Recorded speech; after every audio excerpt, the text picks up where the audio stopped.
Қысқы кеш, қара боран көкті жапты, қарлы құйын қуалай. Кейде ұлыған аң сияқты, кейде жылайды баладай.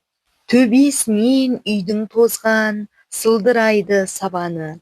Жолаушыдай көшеу қалған терезені қағады. Біздің лашық тозған баяу, күңгірт әрі көңілсіз. Терезеде кемпірім-ау, неге отырсың түгінсіз? Әлде боран сыңсуымен достым қажып біттің бе?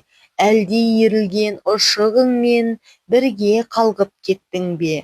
Ән шырқашы тұрған құстай, теңіздің арғы бетінде. Ән шырқашы сұлу қыздай, судан шыққан ертеңгі. Қара боран көкті жапты, қарлы құйын қуалай. Кейде ұлыған аң сияқты, кейде жылайды баладай. Александр Пушкин. Аударған Тайыр Жараков. Оқушылар, ақын суреттеген қысқы боран нені елестетеді?